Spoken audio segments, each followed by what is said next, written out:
Neil, please introduce yourself and then dive right in. All right, cool. Thank you, John. Thank you for having me here. So, my introduction, I put a slide together. I'm a digital marketing and analytics consultant to help clients use digital data mainly, but other sources of data because right now there is nothing called just digital, that doesn't sit in silo. But main focus is all the data that you're collecting and how do you leverage that data to make business decisions, make your business forward. So I've been speaker and instructor for several conferences, schools, including University of British Columbia, University of Washington, Bellevue College, to name few. I still run programs for them. Digital Analytics Association. I was also on the board of DAA for a while and built their whole education training program and brought that association to local levels.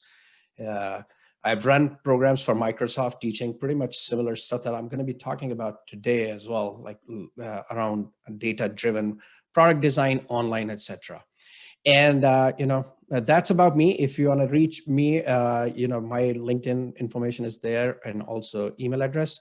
I also started a web analytics consulting company back in 2007, sold it to another agency in 2008. As soon as we became profitable, we started seeing the market kind of going down at that time. That was the right time to exit. And so we did. It was good experience there.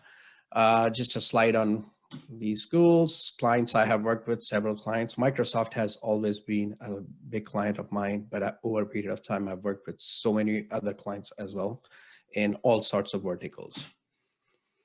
So today's topic is about online experimentation. As a business owner, who is, startup founder, or you are always dealing with this decision about what to build, what are we going to build, and even if your product is there, like what product features to add, and you're also dealing with your marketing messages, your advertising, your website, how to do, what are we going to build, right?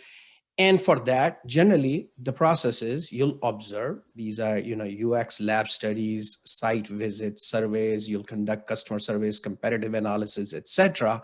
You observe all that stuff. And then if you already have a business running, you might collect data from tools like Google Analytics, right? So you're collecting tons of data, you observe that, and then you get into a room, you start to debate about what are we going to build? Hey, should we put this feature out? Should we add this here, that here?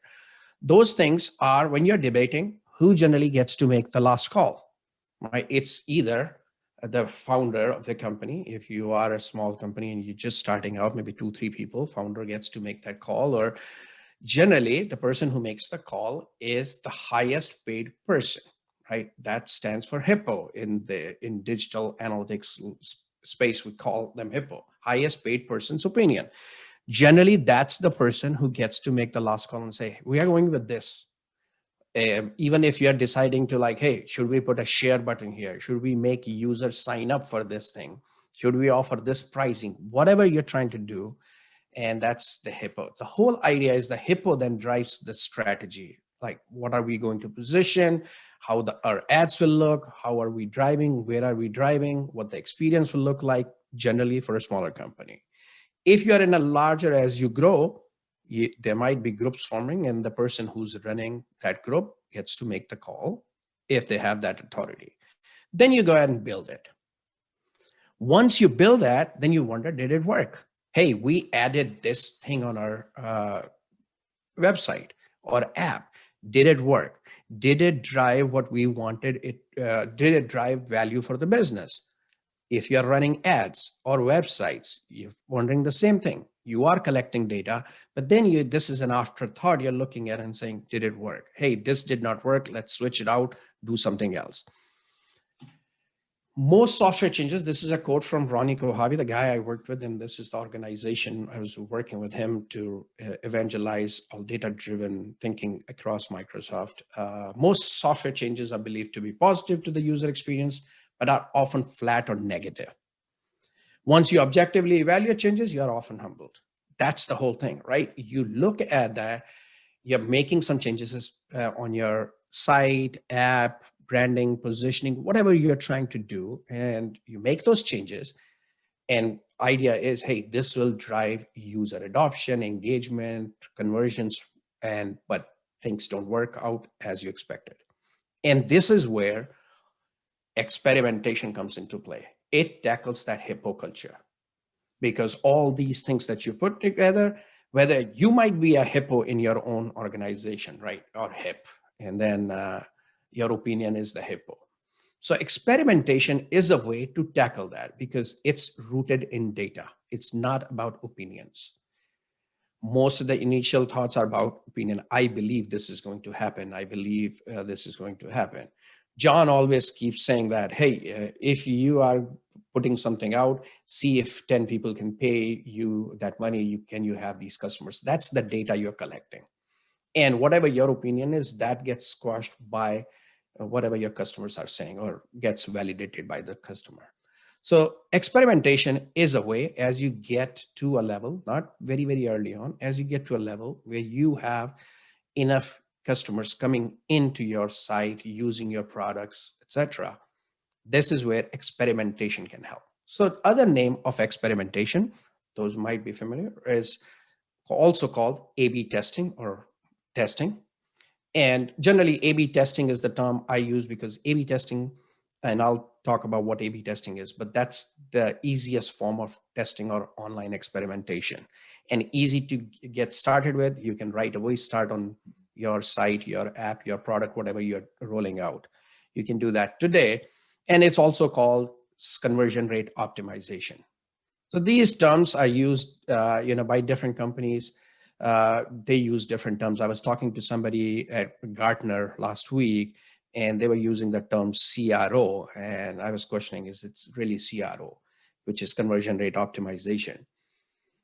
Now, experimentation is just one part of conversion rate optimization, but whatever the term, you might hear these terms in different forms. Every company, small, big, are now trying to get into experimentation. So my advice for startups is think about this as you are building and as you are going through your journey. Many companies I've come across, and I did a study on this like experimentation culture at various companies, and I have a link that I can give you guys so you can see that study, where I was basically trying to find out what creates a culture of experimentation so that it's not a hippo culture, but experimentation culture, what it takes to create that. And many companies, many startups today are deep rooted into data culture, right? Experimentation is something they think from get-go. They have built it into the process. So it's very easy. Bigger companies, it's much difficult, like the companies that were not rooted in data. So experimentation tackles that hippo. So what is experimentation? As I said, it's A/B testing. There are other forms of testing as well, but I'm focusing for simplicity, A/B testing. A/B testing is a process, and please stop me if you have any questions, jump in. And if you have any point of view, feel free to jump in. I don't want this to be one-way conversation. Let's have that conversation. That's how I find it more useful. So your opinion does matter here. You have, as your users or customers or visitors come to your site app, you split them into two buckets. Maybe it's the whole subset if you're a small company.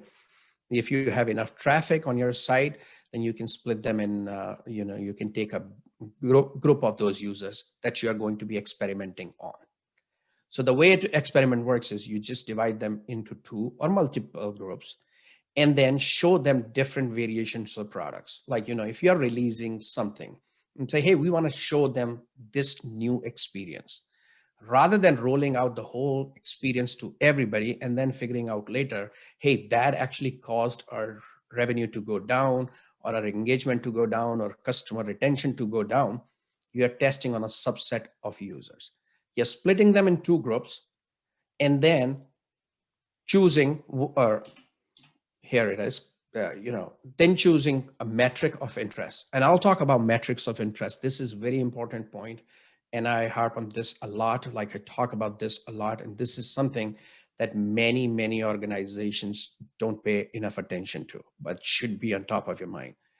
What are we trying to improve?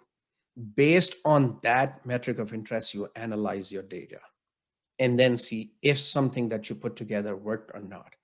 If it worked, roll it out to everybody else, come up with another experiment. Experiment A/B testing, years ago, I read a book about from this guy, Brian Eisenberg, who started a company on doing online experimentation in early days. And A/B testing, what he wrote was always B testing. So keep that in mind. You are always in that mode. You are collecting the data from your users. Don't let it go waste.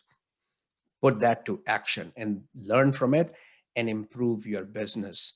So that's what we're going to talk about. I'll talk about the process to go through that as well. Any questions so far? Nope. All right. There are two reasons, main reasons are to find a better option, right? When we are testing to find if something can be better. I have this website. I am not getting enough people to sign up for my newsletter. Maybe that's the simple thing. I want to build that list and I'm not getting it. Can I find a better option? And that is what you're trying to find the winner. And something that you want to roll out, but you want to make sure you don't lose your users, their attention, your customers, you don't lose revenue. Whatever metric you're trying to improve, you make sure you don't lose.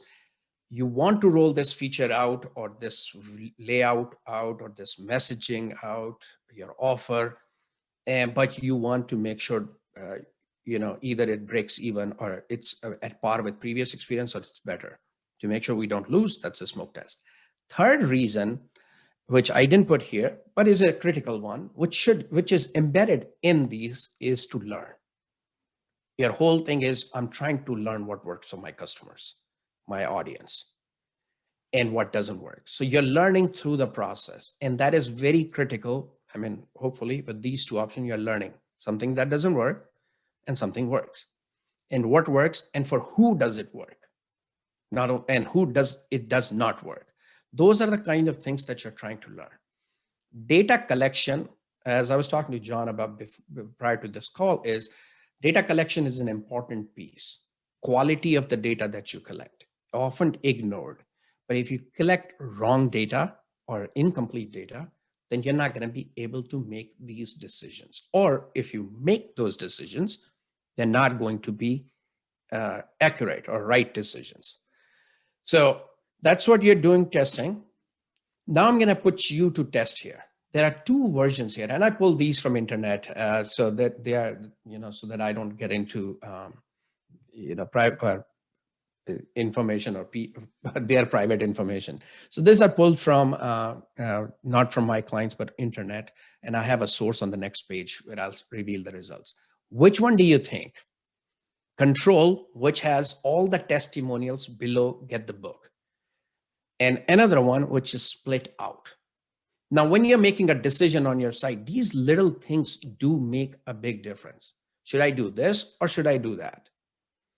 They make or break your even company. They can make or break your company. So you have to think about, okay, how can I drive more and more engagement, more and more? In this case, they're trying to get leads. Which one do you like? Is there a voting way to do it or not? Or just say A or B? Let's call it A, the control, and B, the variation. There's the ability for people to raise their hands in the thing, and there's also polls. So we could do either one. The easiest is everybody who likes the first one, just go into the participant thing and click on raise your hand. Yeah, and don't just give me A or B. If you're going to raise your hand, tell me why you think that's, because that's critical thing. Put that in the chat. Yeah, okay, I can see the chat here. So like Pete Jarvis just says he likes A instead of B. So okay, Pete, what's that mean? So the interesting bit to me is that so I've been involved in building some fairly large sites, Sanel. So really nice to meet you. Nice meeting you too. And I think you make a great point where you talk about A and B testing is constantly changing.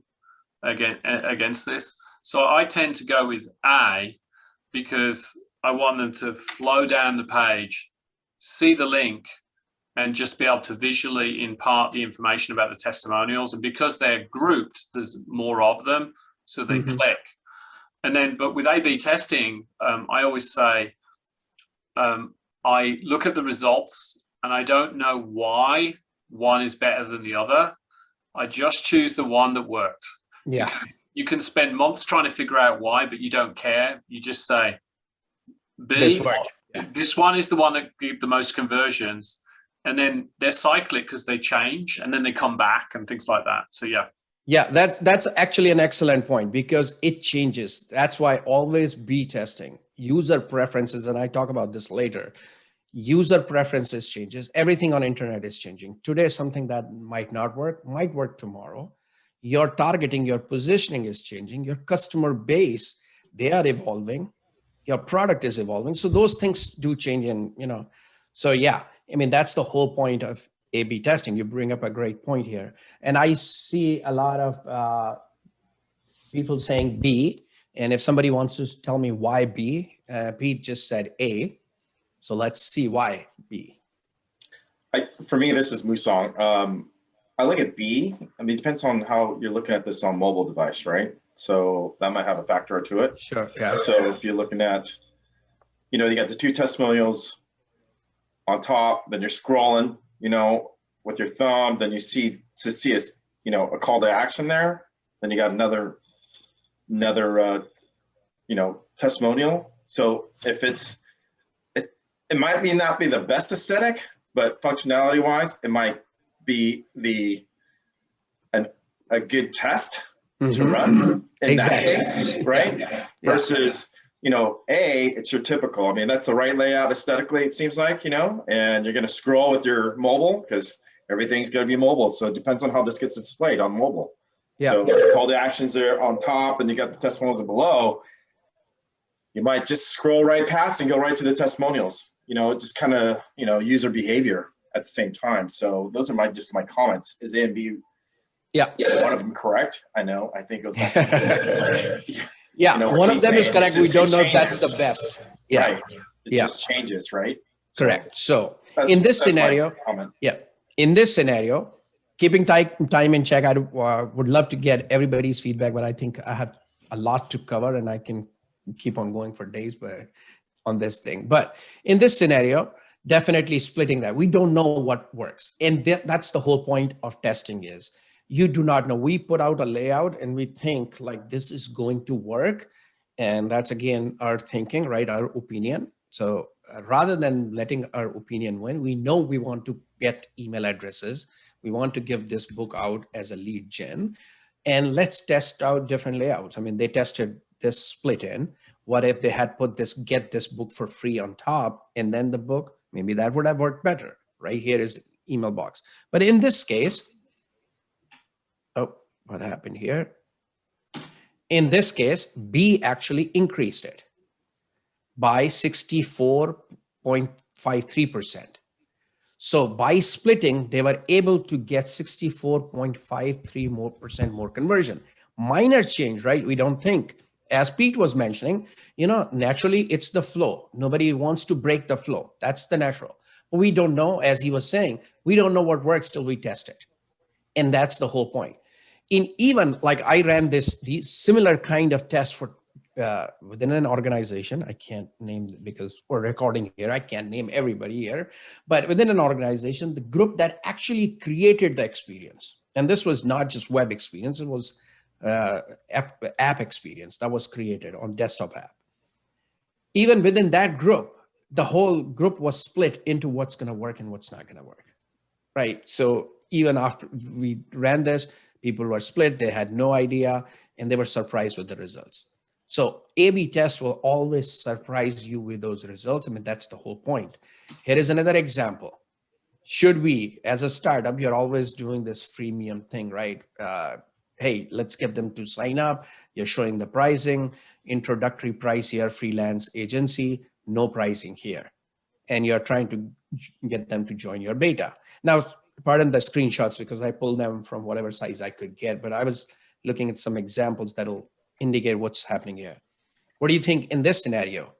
This one with pricing or without pricing? Which one is going to drive more email signups? With pricing. With pricing, John. Anybody else? Yeah. I'm going to go with consistency and say A.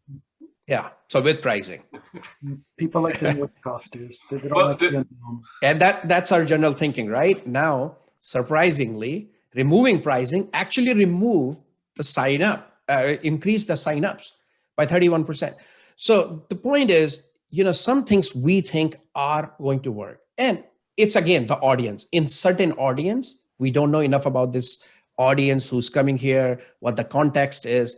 All those things make a difference. In another scenario, removing the pricing might have dropped it. So there's a beautiful point here. So the Economist offer 3 pricing scenarios on their website. Mm-hmm. And one of the things that they do is they offer print, digital, or digital and print, which is the most expensive. Uh-huh. And they did a whole bunch of A/B testing, and they've tuned it so everyone selects the most expensive. Oh, really? Yeah. But the interesting bit is that there was a great conversation where they said, why? And everyone said, we don't know. We don't know. Yeah. And the bit that I like about this is that one of the things you're showing is that intuition is great, but the reality of A/B testing is it's no. Your intuition doesn't matter. Exactly. We ran a sample test over 10,000 people. You always choose the winner. Correct. Yeah. And people, and I think I talked about this, but we'll mention this. People make decisions not based on rationally thinking, right? We all think we are logical, rational thinkers. Everybody in this group is thinking, but I can bet you guys make emotional irrational decisions all the time. You're thinking from some things in your subconscious mind is making you do that.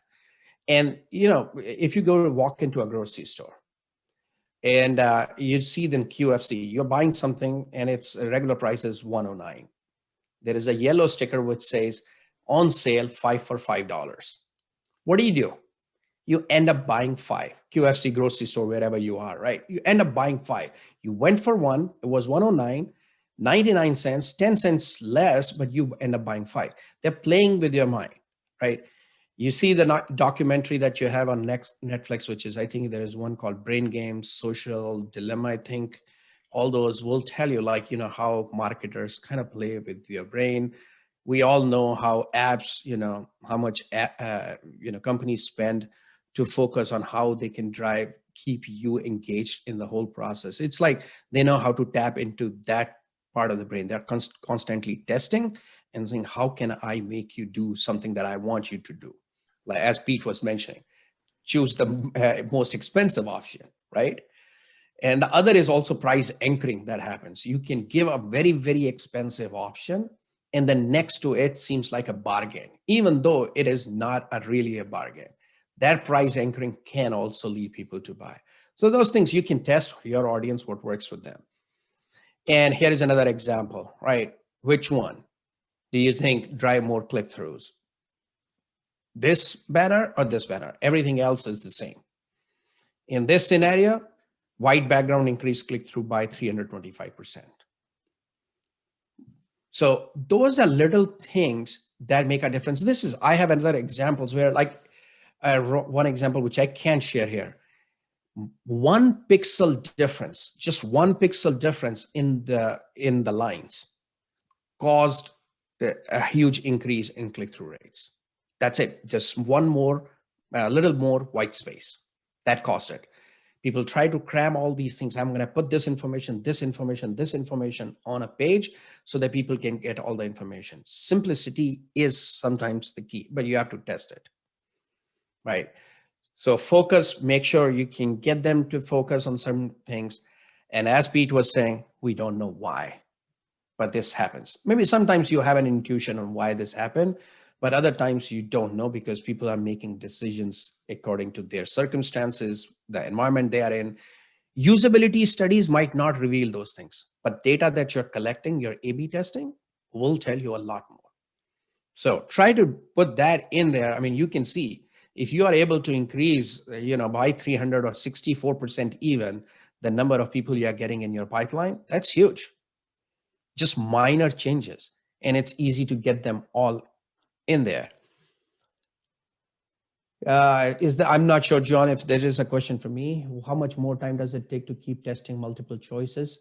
Yes, I will cover the timing part as well to keep testing, but you're always testing. You're always, okay, if we learn this let's say white on black, or black on white background, what if we flip the laptop on the other side? There has been studies, I've seen this, when you put a human's picture, if the human is looking outside the ad or the page, you are going to get less conversions. When the human is looking inside onto the topic that you have or the headline that you want them to position, people just follow their eyes from that human to wherever that person is looking. So those are the things. If you have, hey, big call out and say, sign up here, and you have a person looking at that sign up or pointing, that makes a difference. So always test and figure out, maybe there is another image that'll work better. The point is to find better option like winner or something that we want to put and make sure we don't lose. And we're trying to learn. So what should be tested? You can test pretty much everything. Acquisition channels. Is it Google, Facebook, what ads, Twitter, what's working, what's not? Conversion funnels. I put it twice here. Conversion funnels, like the process that user is going through. How many steps do we need? Do we need 5 steps? Do we need 2 steps? Is it 1 step better? Don't know what works. It could be 2 steps. It could be 5 steps. That works for your audience. Emails, huge opportunity. No matter what people say, email is dead. They've been saying for 10 years. Email is the single best conversion mechanism or the channel. Email subject lines, timing of the emails. President Obama, when he first ran, he did so much of email marketing. I mean, there was a huge difference, like millions of dollars of difference in donation based on the subject line. And I have that study somewhere. I used to show that in my other examples. But emails, there's ton, like how the tone is, wording, copy, tone, presentation, or graphics, interactive or static things that you're putting, web page layout, navigation option, call to action, images, form field. Oh, I'm getting a Skype call here. Call to action, images, form fields, steps, forms, everything that you're doing there. Even like, your formatting that you do in your form fields, that makes a big difference. Phone number, do you require in a particular format? Can it be free form? Do you really need a phone number? Those kind of things make a big difference. So always figure out, question, do we need it? Can we test it? So the process, it's not like you're randomly testing anything. You have to follow a process, not just say, hey, we should be testing this, we should be testing this. Sure, you can do that, but it's not going to give you the learning that you need or the outcome that you need. Might not. So you're always looking at, define the objective. What are we trying to achieve here? And then you develop your hypothesis. By doing this, we know something will work. And I'll go through an example of a hypothesis here. Then you choose your metrics. Now, these 3 steps right here can be in any order. Sometimes you have a metrics defined, right? We're trying to increase conversions, or we're trying to increase customer engagement. But these 3 steps have to be done. It doesn't matter the order. You define your objective, hypothesis, choose your metrics, create your variations. We need to get more people to sign up. That might be your overall objective, grow our business. Hypothesis is, if we put a form out on every page, that will drive more conversions. And the way we are going to measure is the conversion rate. Number of conversions or growth over a period, whatever. You choose your metrics, and I'll go through the process of choosing the metrics. How do you define the right metrics? Then you create your variations. We're going to put this with sign up now versus get updates from us, or keep in touch, whatever that is. You create different variations. Maybe it's a layout with vertically or horizontally aligned, different variations. And then you run your experiment, you analyze the data, and then you take action based on that data. So I'll go through step by step on these ones too. Another way to look at that process is this, because it's never that linear. You have an objective or problem to solve. So somebody was mentioning, I'm not getting enough conversions, right? That's your objective you're trying to solve. What is conversion? Define that. Is it number of people? Is it conversion rate? And if you're selling, is it revenue per customer? Is it average order value? Average order value, or is it total basket value? How are you comparing? What's your baseline? Those things you have to clearly define. What am I trying to achieve here? Without clear definition, you can run an experiment and mold the results in any way you want. That's not the purpose. You're trying to learn something here and drive something. Then you identify the data that you'll need to understand that, whether it's conducting baseline, whether you're trying to figure out what I need to learn more about. It could be quantitative and qualitative data. You analyze that data, come up with your ideas, prioritize them, because you might end up with 50, 100 ideas. You can't test all of them at the same time. So you prioritize them. And then, your hypothesis by if we're doing this, and that's kind of part of it, create your variations, run, analyze. So the steps are there. You can form them in any way you want, but that's kind of the idea is you define clearly what you're trying to do, then you run test and retest, roll out whatever you want to do there. Retest, if something doesn't work as expected or you want to validate the results again, you'll retest. You might discard the test because something went wrong. You didn't collect the right data. You didn't target the right set of audience. And you might, roll this out and say, this worked perfectly. Everything worked. I'm going to roll it out to all the customers so they can see this experience. That's what you're doing here. Objectives and goals, here, keep it simple. Increase customer engagement. Now you have to define what engagement means. A lot of people say, I want to increase the customer engagement. What does it mean actually? There are so many different definitions of engagement. Even like I said, conversion, there are so many different definitions of conversions. What does that mean? Clearly define that, then only you can improve it. Goal, increase users' engagement with my site, increase repeat usage of my site or product. Maybe it's a section, it's a product on your site that you want people to use. You can do that, but define what engagement means. I'm keeping it simple here. I'm not going to go into the whole process of defining engagement, but I'll show you the process of that. Simplicity is the key. The key is everybody involved should understand what this means, what they're trying to do. Calculation should be simple. Don't make it complex calculations. I've seen organization trying to define an engagement as anybody who viewed 5 pages or more on my site, plus downloaded this white paper and have been customers and came back in this time. It's just too complicated. Make it simple, because you're think about your testing is improving micro steps. Overall might be, we want to increase our conversions, but conversions just don't happen. Most of the sites, even e-commerce sites, show 2 to 3% conversion average. You're not Amazon, you're not flowers.com, etc., right? 1-800 Flowers, they have huge conversions. But most of the other sites have 2 to 3% conversion. People take time to convert, and there are micro steps involved. There is another presentation I do where I talk about each page, each element on your site or app has a purpose. And you need to make sure what is that purpose. You just don't put random pages. You're driving users from your ad, whatever your marketing channel is, Twitter, Facebook, whatever, pick, and you're driving them to a landing page. That landing page is a specific purpose.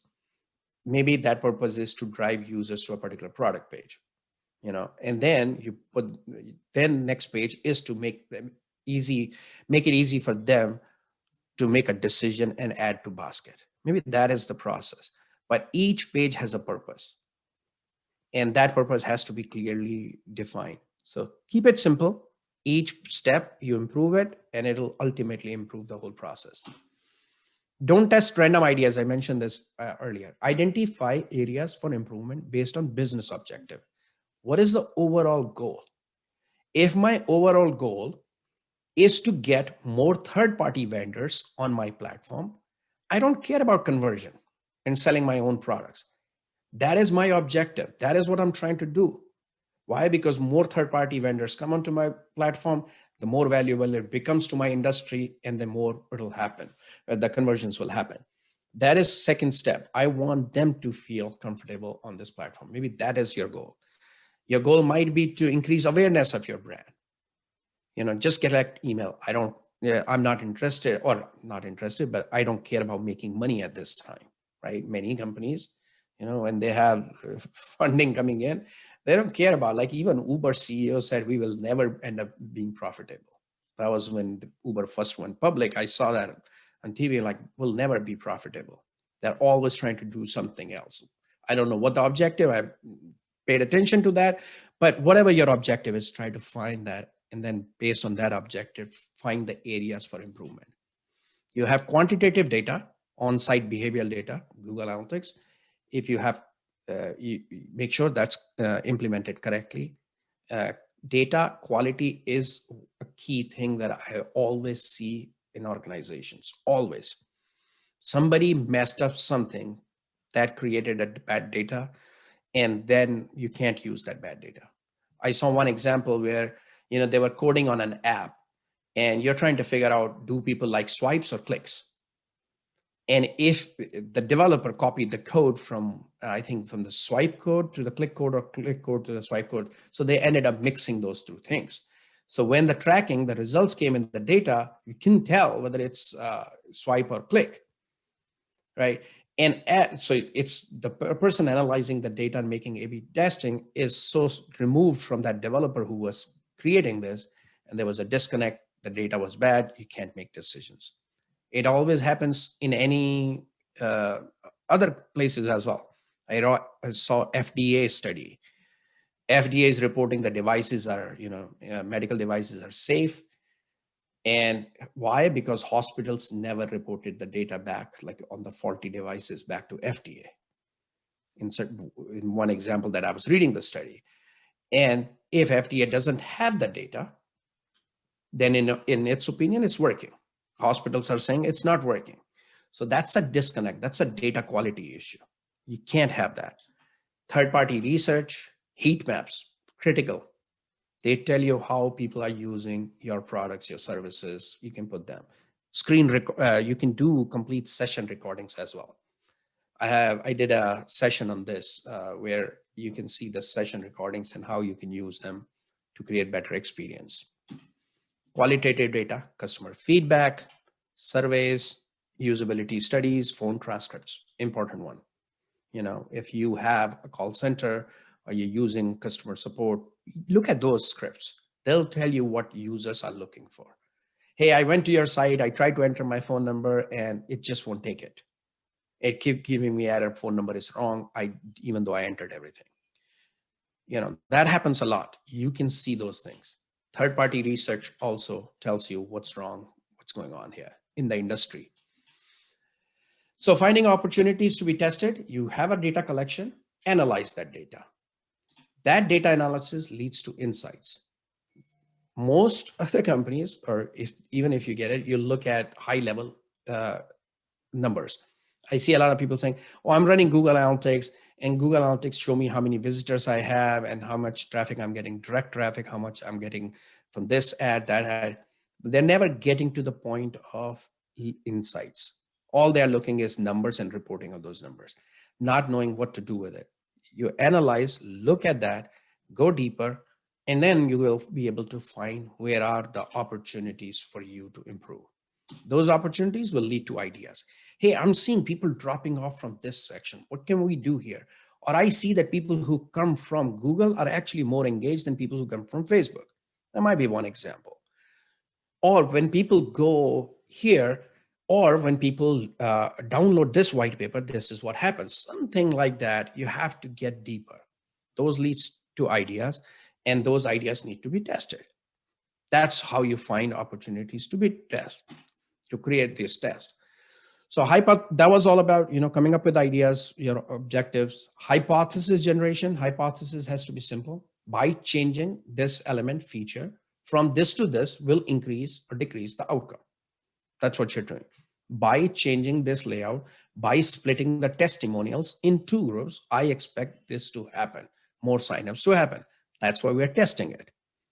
By changing the background color of this, I expect more people to see it clearly. And as a result, they'll be able to click on it. That's how simple you need to keep adding.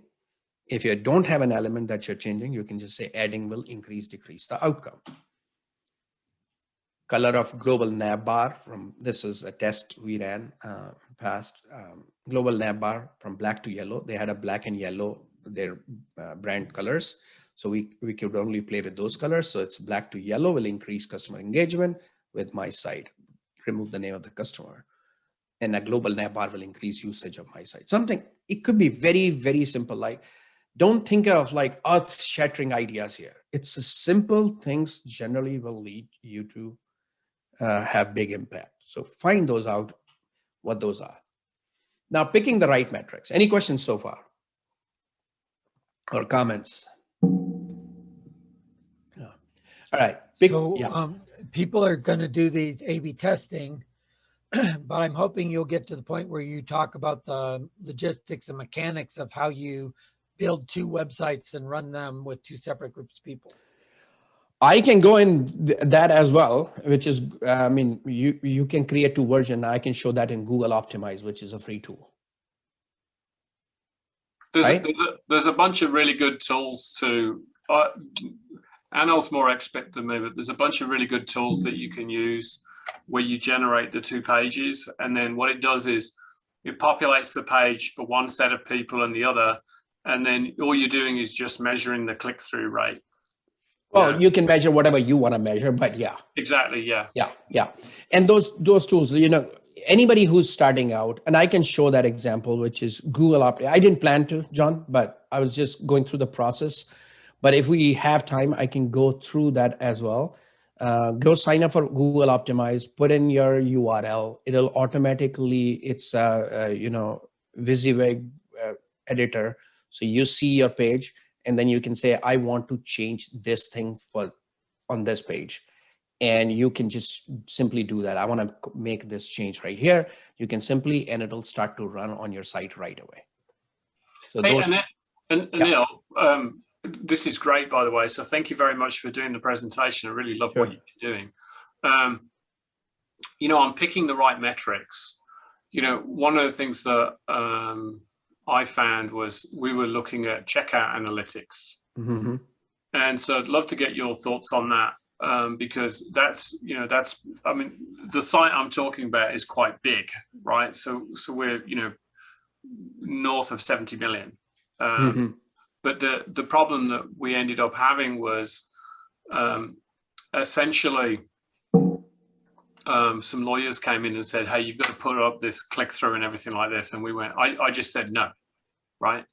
And I said, all we're going to do is just have a URL saying click here if you want to, rather than putting all the stuff. But just that little change, changed a huge amount of information.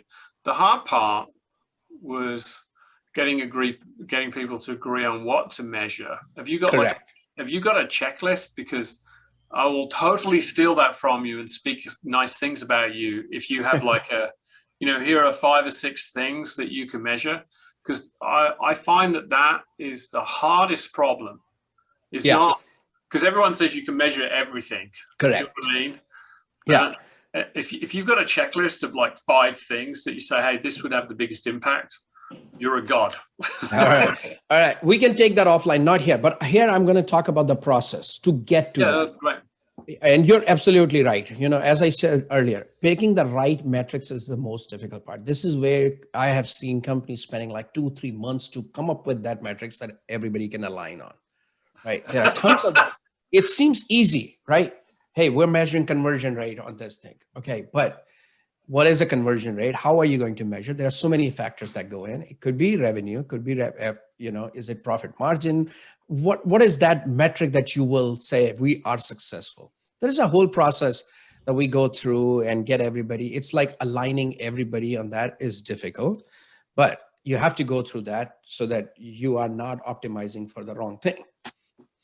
So here's the process. Choose one metrics to improve. You mentioned 5, 6, but 5, 6 which is basically, hey, how are we looking at our dashboard reporting overall success of the program or your site business? Then you have to have 5 KPIs that you will be looking at, supporting metrics that support those KPIs. That's the process you go through. But when you are optimizing, and as I said, it's a micro conversion. I want people to do something, right? When people come to my homepage, I want them to do something. What is that? I want them to go click on an element that I have. Why? Because that leads them to more product details. So I want them to click on at least one of the products that I have to offer. That is a simple thing that I'm trying to do. Now, when they go to my next page, whichever product pages, I want them to add that to the basket. Maybe that is what I'm trying to do. You can't expect homepage to drive conversion. You can expect homepage to only drive them to the next step. If there is a conversion right there on the homepage, sure, you want that. Then focus on that. You can't distract them. Challenge becomes is when you want, hey, I also offer this, I also offer this, I also offer this. And what about this, that audience? There is another session I go through, and I think there has been session about persona development. And I go through that, which is like define your ideal customers. Once you define them, you create personas, and then you say, okay, how will that person behave? What will they do when they come to my site? If that person goes and clicks here, that's a success. I got it. Now, the next page's job, as I said, every page, every screen on your app has a purpose. So think about micro conversions, not macro. You need one metrics to improve that. What are we trying to improve here? And that metric is called overall evaluation criteria, or one metrics that matters. This is from Lean Analytics or Lean Startup. One of those books, I think, has one metric that matter. What is that metric that matter that will help us tell this is successful? Monitor many. Don't just say this is what it is. You have to monitor other metrics as well. If you're trying to increase engagement, will that decrease something else? You have to watch that out as well. Keep that balance. You know your test is successful in driving people to take that action, that metric improved. However, it might have caused other problems. So you need to measure those, monitor those, and make informed decisions. And that's the whole point, is what is that one metric that everybody can align? Neil, yeah. Quick question, and this is almost per John's chat message. What's that silver trick to drive the initial engagement? How do you get them to your site? How do you get them to YouTube? How do you get them to Twitter? How do you drive them so they can engage? Because I get once you get them there, engaging is wonderful. But yeah, backing up the bus even further, how do you get them to the park to even begin to enjoy the amusement park? Yeah, so how do you get that? Is where your messaging and whether it's paid ad, whether it's free ad, whether it's your whatever freebies you are giving. Like, I'll tell you some of the examples where we use. I mean, definitely when you're starting out, you want people to become aware. Easiest thing is, if you have money, you put them on wherever your audience is. You define your audience. Are they going to be on LinkedIn? Are they going to be on Facebook? Are they going to be searching? Is somebody searching for that kind of problem? So that tells you where you want to position that. YouTube, the same, Google searches work there. If you have a freebie, that's the best way to get them people. You can't just sell directly on these channels. You're trying to engage. Hey, you like this? Here's a freebie. I do a lot of, like, for example, I do a lot of YouTube sessions, live sessions, and all of them, the call out is download this. I'm going to give you a call out, download this thing for free at the very end of this session. If you download, you go to my site, you are in my mailing list. And then there is an auto sequence that I run. I'm not selling you. Actually, in any of these things, I never sell anything directly. Yeah. Never push you to buy something. It's always going to be free. And once you get to that, where it's like, hey, this is valuable for me, you find the value, you're going to buy it. But there are also, yeah. Can I ask a quick question? Great presentation. How you separate behavior that you want to change in the users from the actual behavior of interacting with your website? And that happens with the startups. I mean, people didn't learn to write 140 characters overnight in Twitter, or they didn't jump into Pokemon Go. And we are trying to do the same, changing behavior of how they ingest knowledge with films. So how you separate those two, please? Like change their behavior as, sorry, I didn't get clear, like change. How you measure the variables that are related to changing the behavior of the person with the product from the way you present the product. Yeah, so I'm in this scenario, I'm not expert in like changing their behavior. What I'm trying to do here is you can find out what works for them. Sure, there are people who are expert in copywriting, who are in creating those images, etc., which can actually tap into their subconscious mind and make them do something. So I'm not expert copywriter there, but those are the things that you can do to influence their behavior. Like I was giving an example. I do not know, like, you know, when you go into a grocery store, they have put white color is a regular price. On that, they stick in a yellow color saying, hey, it's on sale. And even many cases, the sale is not really there. If you closely look at the prices, it's only like a 1 cent, 10 cent, 15 cent difference, which, you know, for some it works because 10 cents is a huge amount of money. But for some it doesn't. So I'm not that copywriter. What I'm saying is if a copywriter or a positioning person comes in and says, hey, we will do this, hypothesis is by using these lines, these images, these messages, we will be able to influence them to do this more. I'm saying we can test it and see if that really drives it. So does that answer your question? Right. So you'll need those kind of people with that. Yeah. It gives me a framework. Thank you. Yeah. Hey, Anil, one thing you might want to talk about, or I'd love to hear your thoughts on, is retargeting. So, well, for example, someone, you know, you get someone to the website, but they almost never buy the first time. I get their email address. Now I've got their email address. How do I retarget them? How do I get them back, etc.? That would be great. Yeah, I'm not talking in this one. I was focusing. No, that's cool.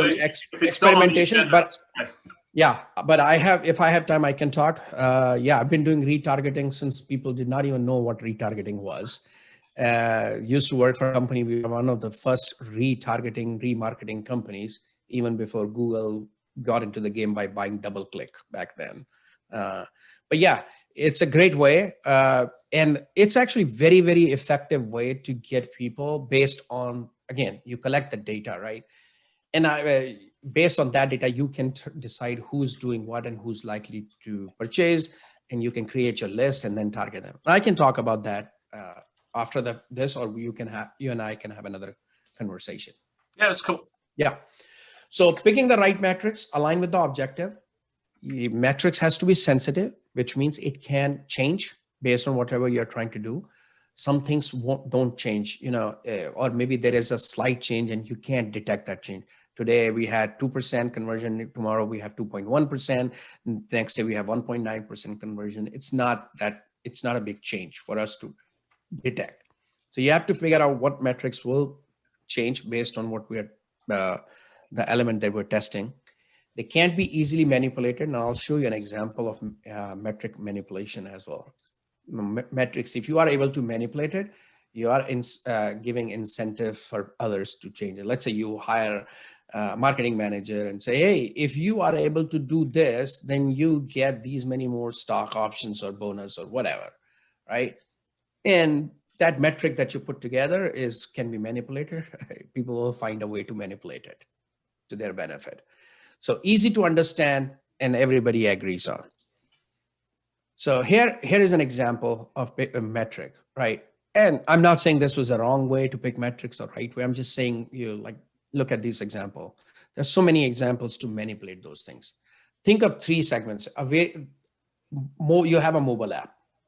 You want to improve your mobile app ratings in the App Store. Hey, we need higher ratings. You have 3 types of segments, people who give you 4 and 5 star. You want 4 star or above. Then you have users who are in the lower bucket. They'll give you 1 or 3 stars. And then you have people who don't rate the app. Now, if you are given an incentive to increase your app ratings to 4 to 5 stars, what are you going to do? Right? And what are you going to do? Any thoughts? You're going to convince people not to rate your app. Exactly. That is the incentive, right? So variant is you can change people who are going to rate from 1 to 3 to don't rate the app. That is an incentive. So you say, hey, enjoying this thing? Yes, no. If it's no, then you go and you put it on, don't even take them to App Store. Yes, you take them to App Store. Now you will all of a sudden, you have filtered, segmented your users who are going to one direction versus others. Here's a hard framework that you can use to come up with your metrics. This is a framework used by Google user experience team. I think that's who published it. So when you're defining your metrics, try to figure out what are we trying to achieve here. You have conversion, which is the revenue part of it, right? If we are trying to increase revenue, it becomes kind of easy. Okay, we have conversion rate or we average order basket value, whatever we're trying to increase. Other than revenue profit, if you're trying to increase customer engagement, you can put them in happiness, engagement, adoption, retention, task success. Like you're trying to make customers do certain things. So happiness measures of user attitude. How satisfied are you? How happy are you with? Engagement, how involved you are. Again, you have to define what that means. Adoption, are we gaining new users? Retention, these are the buckets, and it's a framework. I don't say use this one. There is another framework I'll show you. But bucket your things that you're trying to do and then go deeper into those. Retention, return, are customers returning? Not only we are acquiring them, but are they coming back? Or task success. Hey, by adding this functionality, we will have users will be able to do this faster, share this thing on social media faster, or will be able to finish their whatever they are trying to do in an effective way. So think about those things. That leads you to the mindset that you need to come up with the metrics. Now, when you're defining your metrics, your feature, whatever product you're offering, your homepage, anything that you're trying to do, it doesn't have to align perfectly with one bucket. It could be multiple buckets that you're trying to do. This helps you put that metrics in buckets. Once you have those, then you can define, okay, how will we measure this happiness? Or first is the goal. I'll give you an example of engagement, level of user engagement. We want users to be able to do this or engage with this piece. Signal is going to be raw actions that user is taking, number of clicks, number of this, number of that. Metrics, on the other hand, is more contextual. It gives you the context. So if I tell you, hey, 50 people did this today, that does not tell me anything till I tell you it's an increase of 20% from yesterday. That puts it in context. So metrics are generally ratios, indexes, percentages. Think about how you are going to measure those. That is what the metrics will look like. So here's an example, retention. Customers are returning for content. That's the goal. They're coming back to read the content. Repeat sessions and click to content might be the signals that we're using. Metrics that are session per unique visitors, pages per visit, etc. These are only 2 things I have put together. This list can be 100 signals long, 100 metrics long. What you're trying to do is identify everything that will measure that particular framework, objective, goal that we're trying to achieve, right? How will we measure retention?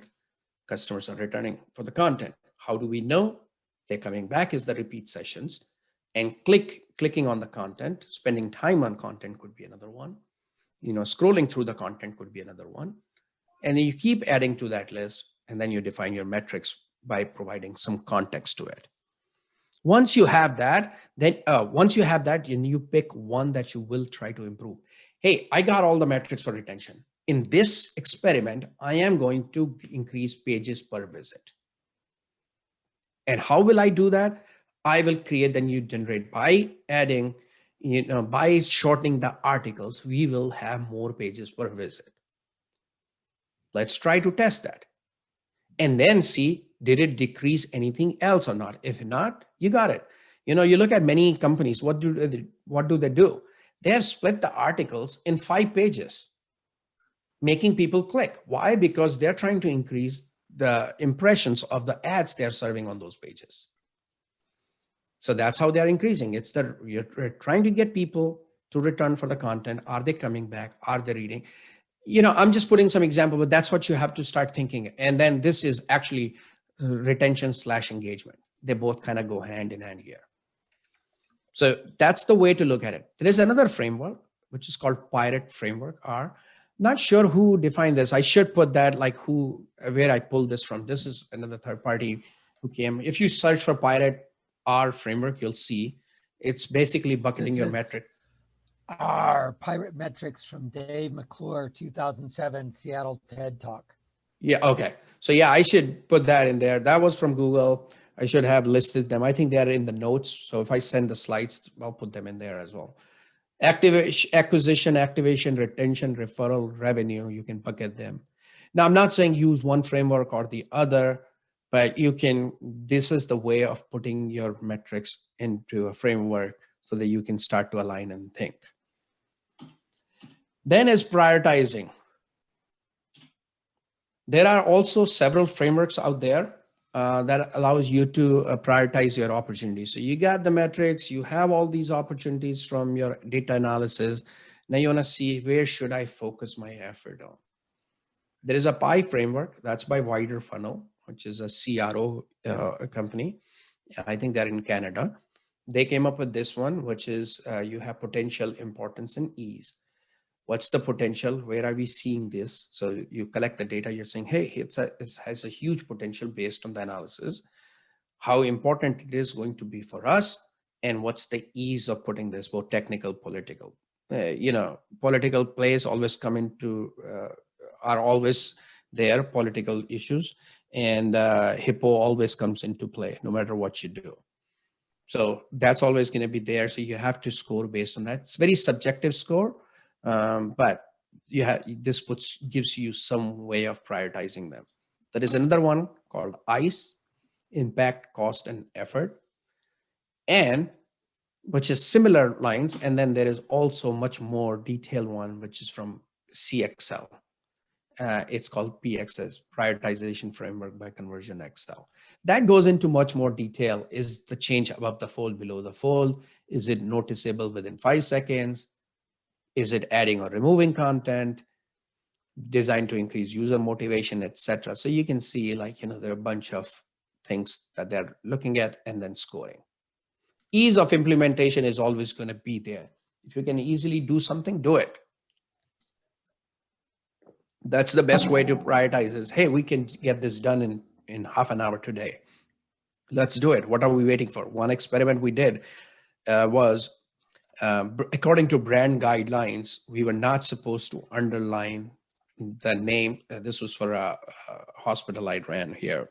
I'll show you maybe an example. Actually, I don't have an example. I do mention them.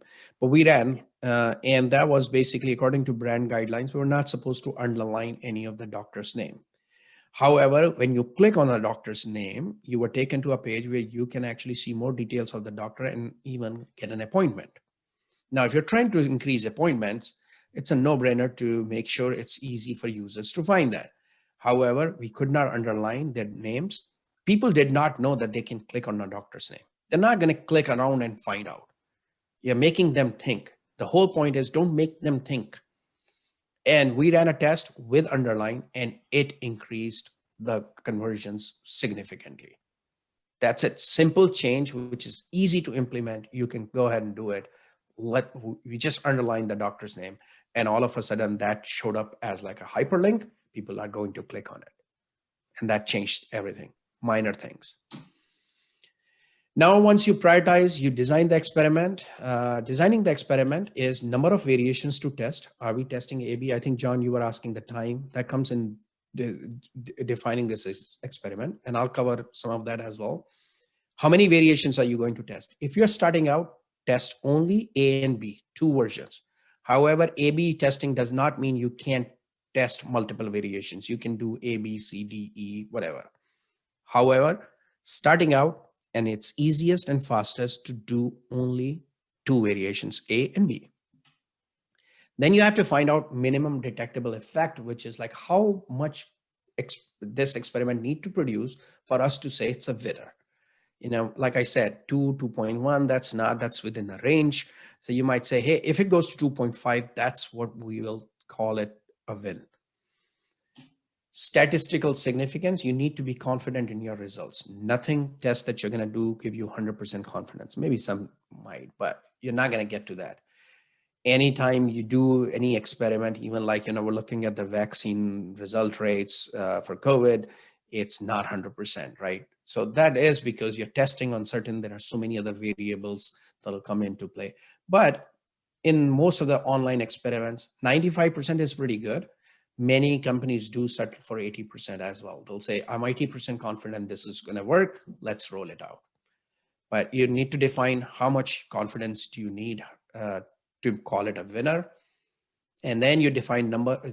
This will give you the number of users you will need in an experiment. There are calculators, and I'll give you a link to that calculator. You plug in these numbers, and it tells you need 100,000 or 10,000 or 5,000 people to run it for this long.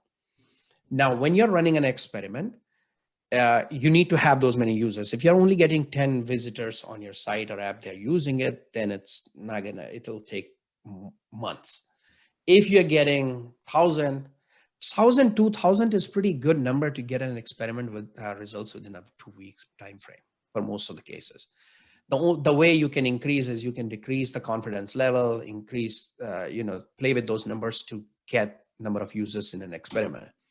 That'll also give you duration of test. Hey, you need these many users, let's say it says 2,000 users you need, and you get 1,000, it gives you 10,000 users, and you get 1,000 every day. That'll take you 10 days to run that test.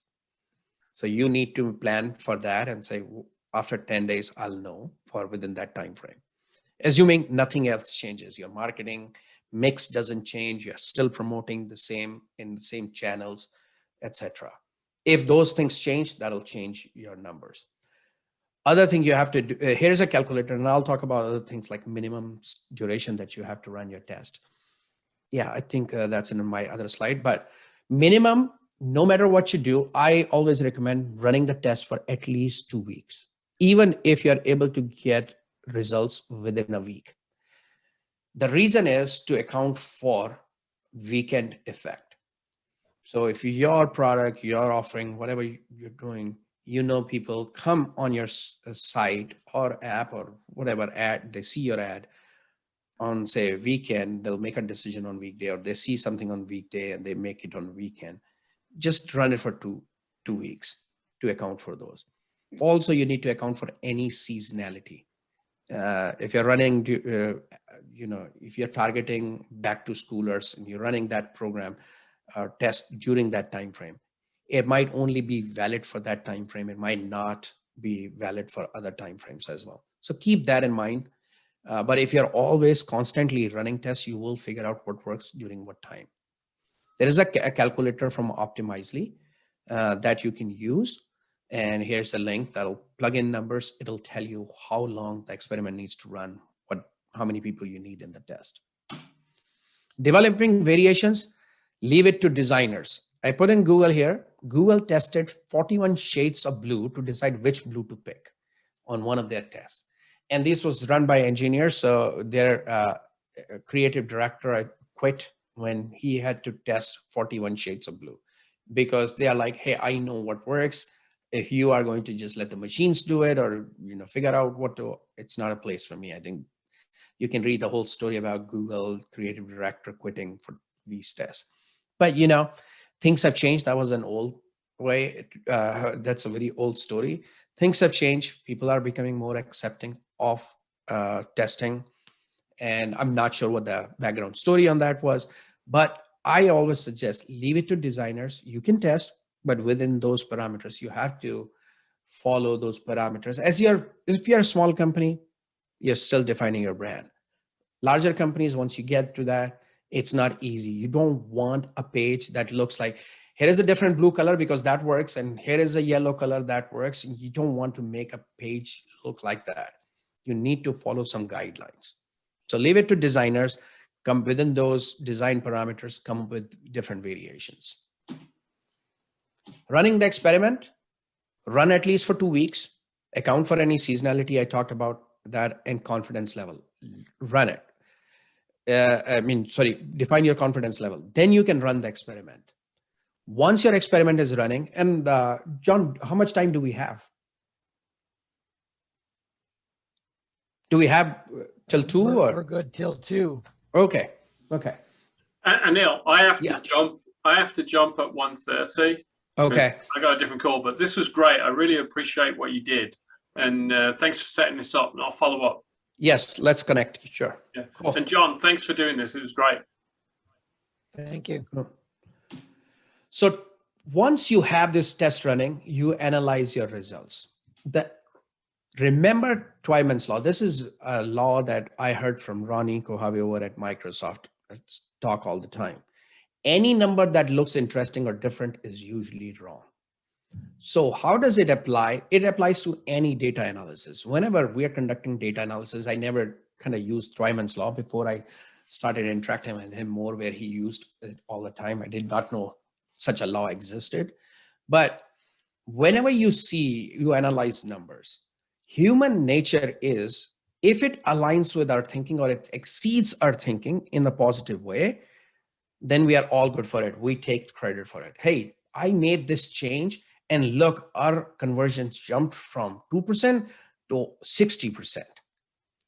Well, were you expecting 60%? What caused that? No, I wasn't expecting 60%. I thought it was be from 2 to 3%, maybe, but it's 60%, it's great. But if it falls from 2 to almost 1% or even like 1.5%, then you'll say something is wrong. It can't be possible. That is how we look at all the numbers. This is human. Like I was talking about, we are all rational thinkers, logical thinkers, but we're not. We try to take credit. I've seen this over and over again. When you're analyzing the results, I have seen companies taking credit too early. Hey, we did this, without realizing there could be something wrong. So any number, be skeptical of that. Any number that looks interesting or different, be skeptical. Ask question, why? How come we got 60%? What did we do? Are you sure? There could be technical issues. There could be other things going on that might have caused those numbers. Maybe they're right, but you have to find out what happened. You can't just accept those. Many times it's a technical implementation. Hey, we forgot, we forgot to track this, or we miscategorized this data. So remember Twyman's law.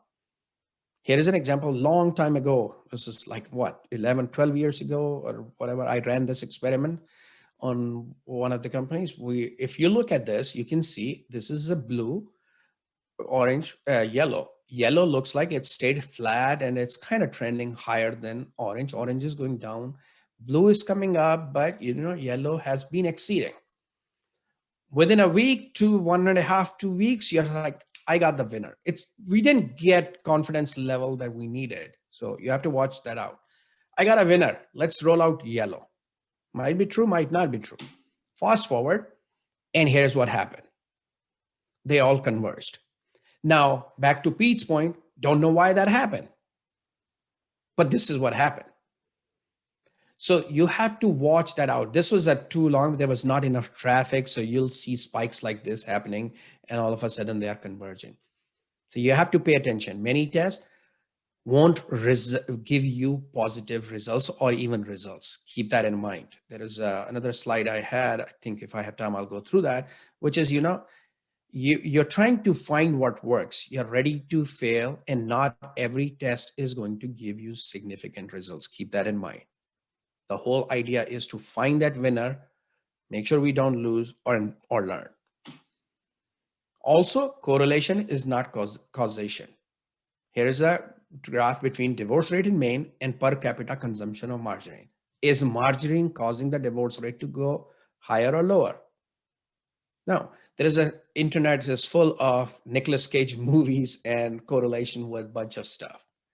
So if you look at that, there is a correlation that happens, but that's not causation. So you change something in your sign up your newsletter does not mean you'll increase your sales. There is no direct correlation. Think about micro conversions. You're improving one step at a time. You can't take credit for something that is downstream without properly analyzing that data. Speed matters. This is again from one of Ronnie's studies. Speed matters. They did some tests on, I think this was on Bing. They measured like 1 second speed improvement for Bing is worth $18 million. That's it. Speed for them, it matters. Maybe not for you, but speed has a huge impact. So when you're serving your ad variations, when you're creating these experiences, make sure user does not have to sit and wait for that experience to load. Even like a small difference, which is easy for a human to conscious mind to ignore, but subconscious, you're like, this is taking too long, I'm done. So keep that in mind. Your experience cannot take longer. Now, many of the tools, like, I was talking about Google Optimize, or even you take Adobe's tool. I was talking to somebody earlier this week, last week sometime, and they were like, we have to wait 10 seconds for our second experience to load. Page loads, then JavaScript makes a call, it gets the new version, loads it on the page, it takes 10 seconds. So user sees a flicker. That's a bad experience. Anil. Yeah. Sorry for interrupting. As we can see, things can be becoming very detached from the actual visitors or customers when things get aggregated. One issue we have is to be able to keep track, to understand exactly who is the person who visited and what are the channels and that information you cannot sometimes collect. So how you can triangulate this with other data that we actually can then identify concrete personas? Yeah, so that's a great question, which leads to this one. So you are mentioning about individual users, right? But so let's say you have overall users who are coming to your site. It's aggregated, everybody. You can segment them in buckets based on certain behavior. Now you can even go to individual. I can tell you, what Angel did on this site, but that's also crossing privacy lines. Sometimes, you don't want to use that information. Sometimes it's okay. You can segment and you can say, hey, this person did X, Y, Z, and let's make a phone call to them. You can do that. Those things goes to your data collection. You can go even in like Google tool, like Google Analytics. If you're running that on your site for app or your website, you can get and see if a particular user did something on your site or not. And if they did, what they did, you can get to that level. But when you're trying to find a winner for A/B testing, generally, you're not personalizing the experience. All you're trying to do is aggregate what works. Next step from A/B testing is personalization, which I'm not talking in here. Retargeting also, I think Pete was mentioning that, which is also sort of personalization. And I can do another session completely on personalization. What kind of data you use, how do you create those experiences? Tool like Google Optimize will allow you to create personalized experience too. Not one-to-one, but at a segmented level. So here we are basically saying you can do segments and you can see people from particular browser, operating system, country, city, state, even a company. You can do that level, audience behavior. You can tap in first-party, third-party data, overlay on top of this to dig deeper and find out. And for that, there is a tool like Google Analytics. You can go in and do that. And I can show you in Google Analytics, how you can create these kind of segments. Are you guys all familiar with Google Analytics or no?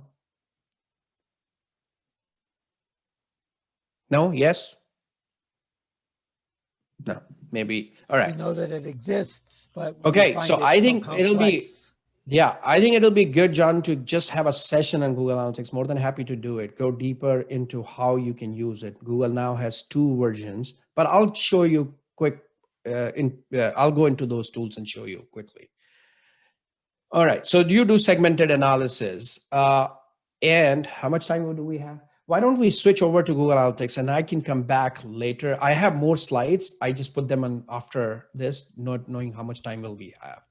But if you guys want, this is my, somebody was asking, how do you bring them to on your site? I'm doing a presentation right now, right? Not all of you are going to be interested in this thing in pursuing further. Some of you might. If you are, here is a link.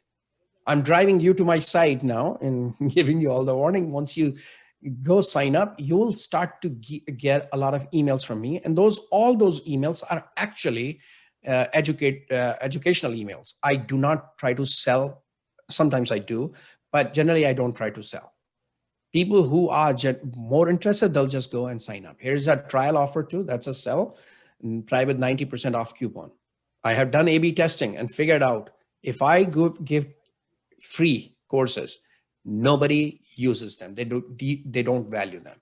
Moment I charge them a little bit money, I'm charging 10%. Moment I charge them a little bit money, they become more involved. And actually this slash at the end is not required. So we'd love to help your organization. Let's talk. You can reach me here. If I have time, I'll show you more things to consider in A/B testing, but I'm going to go into tools. I think you guys want to see it in action, not just theory. So let's just go see that in tool. Those works, John? Okay. Sounds good. All right. So let's exit out of here. And I am going to go Google. Give me a minute to load those.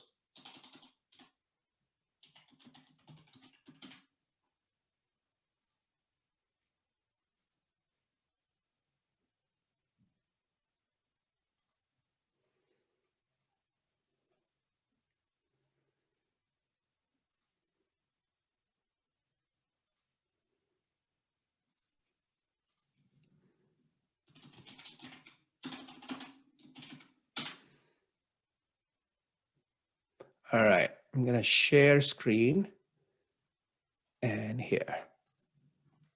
All right, so Google Optimize is a tool that allows you to do A/B testing. It's simple is optimize.google.com. It's a free tool, anybody can use it. You can create, you have your account, you can do it. Let me see if I can find, I have this site, which I never use. I registered this domain name a while ago. I love Seahawks. So I'm going to try to see if that's still active. And I love Seahawks.com. Yeah. All right. So I love Seahawks and I played with a bunch of stuff, just put an e-commerce thing here where you can have Seahawks products. In this one, I want to create an experience for users. So what I want to do is, here's an experience that I've already created. New visitor offer, iPhone accessories on homepage offer. I've already created, so I'm going to go here and then show you how to create an experience. And I'm not sure if this is working or not here. Details, actually, here. So detail here, what I'm saying is when the page is I Love Seahawks, which is the home page, and page targeting, I can, this is my site where I'm editing it. I'm only targeting on this page. I can do other pages as well. When the device is iPhone, then I want to show them a particular experience. And I can create that experience right here. So you can do a preview to see the web preview on how this looks. Oh, it's not here. View. All right. Why don't we do this? Actually, I'm going to create a new experience. Create an experience.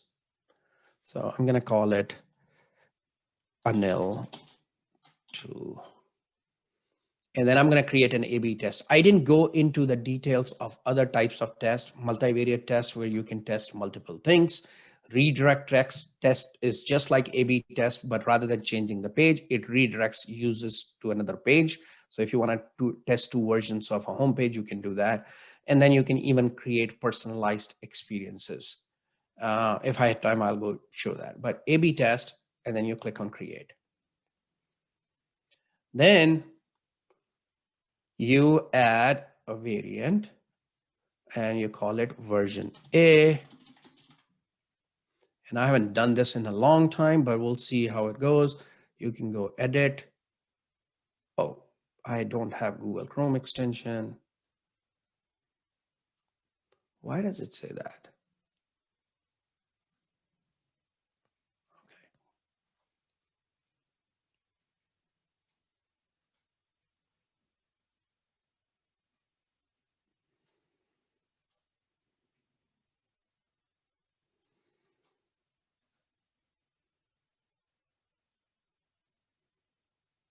So bear with me. I haven't used this tool in a while, but here you can see now all your elements on a page are enabled for you to edit. So you can edit pretty much anything. That if I click here, shop, I can edit this element and I can edit the whole HTML, and rather than shop, I can say shop now.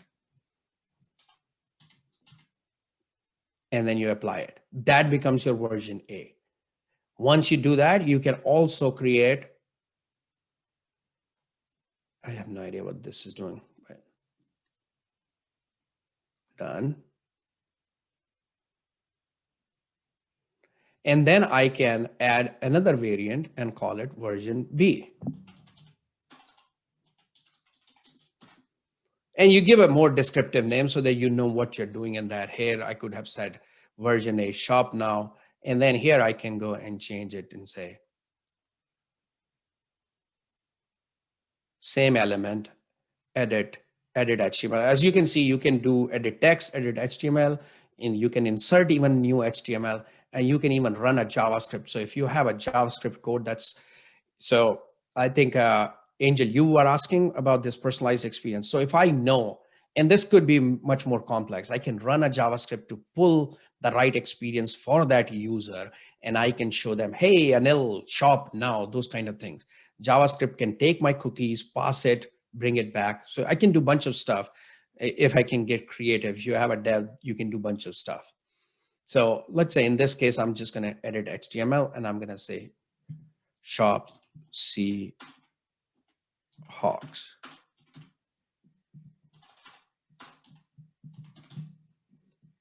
And then you apply it. You got save, done.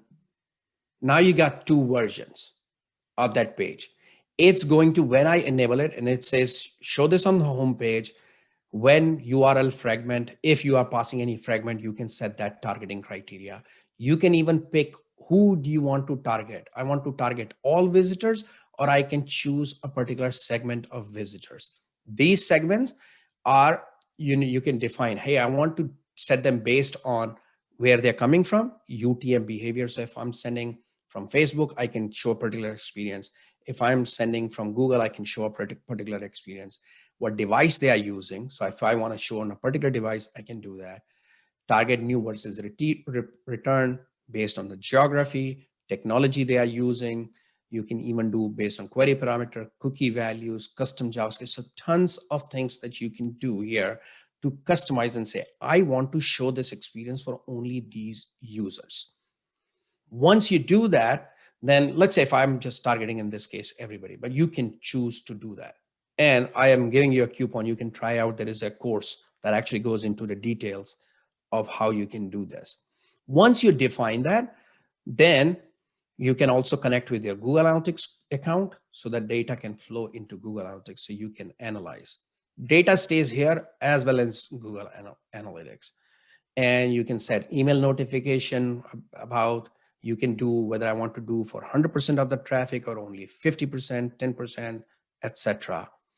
Other activation events. So you can pretty much customize a bunch of this stuff to say, I want to target people who are coming from iPhone, from this city, who have done this. And JavaScript actually opens up tons of opportunity for you to create very, very personalized experience.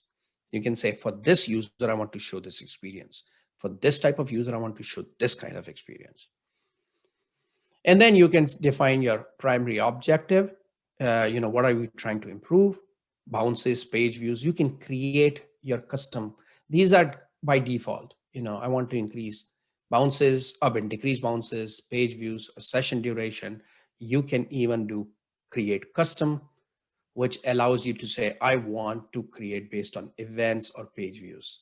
Somebody who have viewed a particular page, and how many times or session you want to show. So there is a tons of customization you can do here, but you get the idea, right? Any questions here? Like, you can do and define your audience and your metric pretty much here. You can even define metrics in Google Analytics and use them here. So this is Google. How does this get connected to your website? Did you have to instrument your website? Yes, great question. So once you do that, you have, you go back here. So once this is live, you go back here, you have a code that you need to put on your website. So I'm seeing settings here, I think. Yeah, so you're connecting Google. This is the code that you need to put on your website. One line of code that Google will give you, and you say, put it on my website in the head section, and you're done. If you're using a tool like Google Tag Manager, which I highly recommend if you're using Google Analytics, to use Google Tag Manager, because it'll give you tons of opportunities to instrument your site or app in a different way than a regular Google Analytics implementation will do. You can pull a lot of information like values from the cookies. You can bring in offline data about users and merge them in Google Analytics. But put this in Google Analytics. If you're using Google Optimize, do that. And once you're done, now when your page loads, it looks at this script for this account, which basically tells it, hey, I need to show this offer. And it'll randomly split the users into buckets. So some users will see one variation, others will see the other variation. So that's Google Optimize. I mean, I can spend the whole day going to a different option here, but it's easy to do that. Now, once you're in Google Analytics, you will start to see your results in Google Experiments. All your results will start to, this is Google's merchandise store, but let's see if I have I Love Seahawks anywhere. I have too many sites here.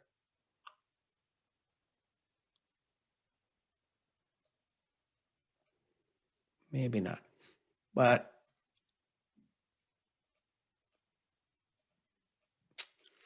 yeah, maybe not. But here's what, once you run the experiment, you'll start to see the experiment name, which is the name that you have here in your Google Optimize, and it'll start to show you the status. You can click and see how it is working. So Google Optimize is what will trigger it. The data will start to show up here, as well as it shows up in the reports here as well. So you can see both places. Now in Google Analytics, you can create your audience segments, which you can push to Google Optimize and target based on that as well. And so if I go here and Google, let's say if I'm going here, audience overview, I can add a segment, I can create a new segment, and then I can target based on users' different attributes. So Angel, you were asking about getting to individuals. Here you can get segment for various levels. And I want to see, again, I think for your benefit, rather than going and confusing you with this, people who are using Google Analytics, if you haven't use Google Analytics. It gives you a lot of information. So let me start here. When you go to overview, in interest, in audience, so the buckets are audience, their behavior, and acquisition is how you're acquiring them, and then conversions. Those are major buckets. And within those, you have detailed reports. So if you're going in audience and you want to see what kind of audience you're getting on your site, you can see that this is the data that gets collected by Google automatically. You don't have to do anything. Just put the Google Analytics code on your site and you will see who is coming to your site. Like 4% of the users who are coming to this site are interested in media and entertainment. 2.5% are in travel or travel buffs. What this allows you to do is create your personas, help you create your personas, help you figure out who you should be reaching out to. Like you were saying, hey, you're creating this site. How do you reach out to people to drive them to your site? Advertising, SEO is one, right? Advertising is another one. SEO is going to take time, but the best way is you advertise. Now, when you're advertising, your messages help to align with them. You can also look at here and say, hey, most of my users, I'm in travel, or most of my users are travel buffs. Even though my product is not related to travel, I should see which travel sites I can advertise my site on. Maybe that's the way to look at it. It helps you with media planning. And then you have like, what market categories they are in the market for. Most of them are 2.5% are looking for employment. Can you leverage that to create something that'll help you reach this audience? So that is another way. You can also look at demographic. So when you go in here, you have age. Are you targeting the right audience? Hey, most of this user on this site are 25 to 34 range. If my product is catering to 45 and 54 age range, I'm off. Why are these people coming? That'll tell you why your conversions are low. Maybe you're reaching wrong people. I'll give you another story, right? Reaching wrong people. You don't think about that too much, but that is where you need to focus on. Who's my customer? Where will I reach them? I was working with one healthcare organization. They were trying to reach patients, right? People who will need healthcare or who will need a hospital doctor. They are trying to reach them. They hired a social media consultant to work with them, or hired full time. That social media person became active on social media, Twitter. Their followers kept going up because that person was tweeting, hey, I'm speaking here about this. I'm speaking, doing this. Social media, you should do this. Guess who they attracted? They attracted other social media consultants and market managers from all over the world. That's not their target audience. If they looked at just the numbers, which they were looking at, look how much growth we had on our Twitter handle. That's the wrong audience. So your numbers are wrong. You have to look at, are you reaching the right audience on the channels? Are you measuring them correctly? Is that the person that you want to reach? This gives you that information, male versus female as well. You can bring in data from other sources, and I'm not going to go through that process, but you can bring that data into Google Analytics. Let me see if I have an example here.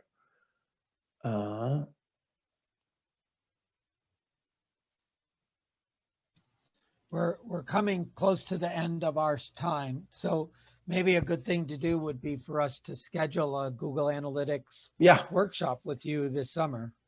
I have a couple of slots at the end of May.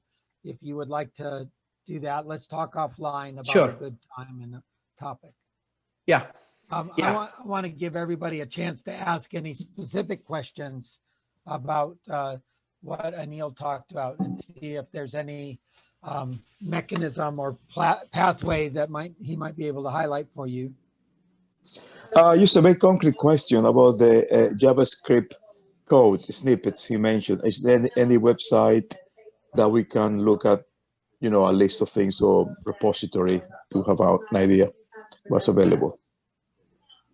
Sorry, so you want, go to optimize.google.com. This one. He's looking for, how do you get the JavaScript code to do interesting things? Oh, you mean pull the type of information? That's correct. Yeah. So that I can talk to you offline about that. You reach out to me, we'll set up a time, and I'm more than happy to help you with that stuff. I already connected in LinkedIn, so please. Okay, cool. Sounds good. Okay, great. Yeah, that JavaScript is, if you have a developer sitting there who can do all sorts of things to say, I'm going to pull, all it needs is you send a cookie, when user comes to your site, a cookie gets dropped. Maybe when they sign in, then you have a known user. Before that, it's an unknown user. When they sign in, it becomes a known user. There is a new cookie, maybe a user ID cookie. in their backend, you might have more data on that user. That was I was going to show you, is like you can do all sorts of analysis. Like I create loyal customers, not so loyal customers, repeat buyers, average order value, on their spend. All that's sitting in the backend, my CRM system somewhere. Using that cookie, I can tie those with online data. So I know how my loyal customers behave on the site compared to not so loyal customers. And I can then create an experience and say, I want to give 50% off or 5% off or whatever offer to not so loyal customers. I can create that experience. So Google Analytics is anonymous. You don't know who those users are. You just know what Google is collecting. You have, once they sign up on your site, you have the data sitting in your backend because you cannot pass personal information on Google. Only thing you can pass is an ID or aggregated data. Once you connect those, you can create, ID is your tie-in there. With that ID, you can tie all sorts of data. Hey, ID number 1 is Anil. ID number 2 is Angel. ID number 3 is John. I know that. I have their email address. I have all sorts of data. Now I can bring that data via this.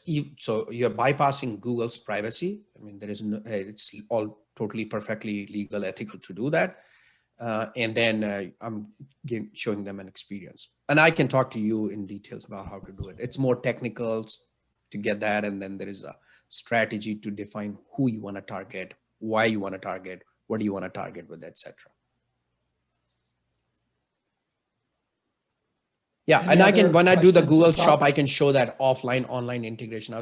I wasn't prepared to show which site has that, Right. But there is a buckets I've created, which is like, loyal customers. That's the easy one to do is, hey, ID number 1, loyal, ID number 2, not loyal kind of thing based on their purchase behavior and how long they have been in the system. And I can tie that with the ID. Yeah, sounds good. Bob, do you have any questions? No, I'm good. Thanks so much, Anil and John. Looking forward to the Google Analytics discussion. Cool. Tom, anything? No, this was awesome. Thank you very much. You're welcome. Okay. Yeah, cool. Cool. So thank you so very much for coming and doing this and enjoying us. We're going to continue our love affair with data next week with Wadad, talking about how to measure things in another way. And we'll do something with Anil in the future around Google Analytics, and perhaps a session on personalization is even a separate one, because Yeah, that could get complex, I think. Yeah. So we're Thanks, going yeah. to post the video of this onto YouTube, and Neil is going to provide us with the slides, and we'll post that on the meetup group. Yeah. One more thing I want to say is, Yes. yeah, I was just going to say is before you go, if you guys have some specific use cases that, you want me to look at, and maybe those will serve as an example that we will do the future workshops and say, this is what was asked and here's how we're doing it. So more than happy to help you there. Reach out to me on LinkedIn and let's connect. Yeah. Hey, John, real quick. Yes, go ahead. For this workshop, thank you very much. Cool. Yeah, you're welcome. Yeah. Hey, as we're closing up here, I just had a quick question on, all this, data that we're doing here comes at a cost, right? Trying to move the needle of every, consumer behavior, whatever the case might be. Nowadays, it's a tough thing to measure because, like, how do you budget? What's the best way to budget a small to medium business to be able to really see how you could really, at what cost? I guess the thing is, at what cost can you really measure all these metrics, right? And that's tough. And so, do you have a thought on that? Because it's such a general question, because we don't know the natures of the business that everybody's involved with, and if it's a product, if it's service, blah, blah, blah. But the thing is, hey, do you spend $5,000 a month or do you spend $20,000 a month? Then, in our space, you got. It depends on whether or not what you do has an effect.